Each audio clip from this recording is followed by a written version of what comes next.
जैसे ही शव्वाल का चांद नजर आता है, खुशी की लहर दौड़ जाती है। बाजार लोगों से भर जाते हैं, गलियां मुस्कुराहटों से रोशन हो जाती हैं और घरों में ईद की तैयारियों का शोर मच जाता है।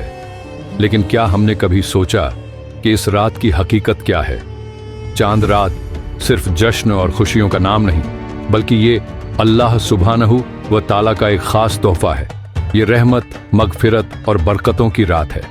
एक ऐसी रात जिसमें दुआ कबूल होती है, गुनाह माफ किए जाते हैं और अल्लाह करीम अपने बंदों पर खास रहमत नाजिल फरमाते हैं।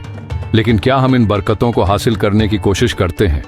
नबी अकरम हजरत मोहम्मद सल्लल्लाहु अलैहि व आलिहि वसल्लम ने फरमाया, जब ईद की रात आती है तो इसे इनामात की रात कहा जाता है। इस रात अल्लाह ताला अपने रोजेदार बंदों को उनके अमाल का अजर अता फरमाते हैं, उनके गुनाह माफ करते हैं और उन्हें जहन्नम से नजात देते हैं।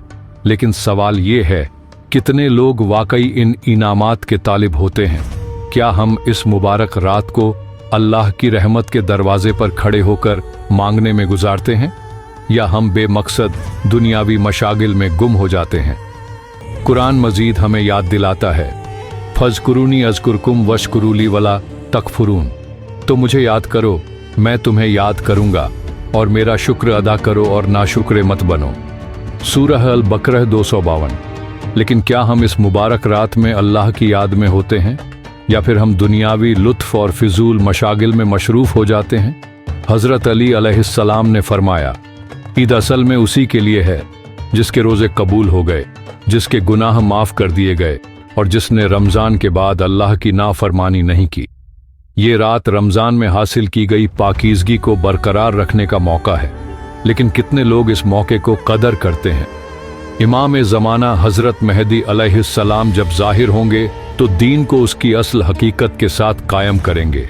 अगर आज वो हमारे दरमियान होते तो क्या वो हमारे चांद रात मनाने के तरीके से खुश होते?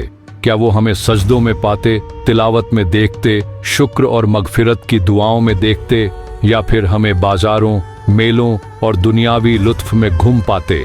नबी अकरम सल्लल्लाहु अलैहि व आलिहि वसल्लम ने फरमाया, जो शख्स ईद की रात इबादत करता है उसका दिल उस दिन नहीं मरेगा जब सारे दिल मर जाएंगे।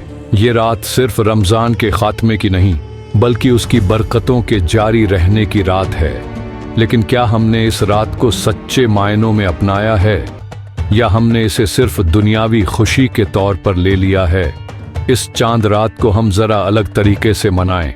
खरीदारी और मशरूफियत में डूबने के बजाय कुछ वक्त इबादत में लगाएं, अपने रब का शुक्र अदा करें, उसके सामने झुकें और मगफिरत तलब करें, क्योंकि ईद की असली खुशी इसी में है, न कि सिर्फ दुनियावी लुत्फ में।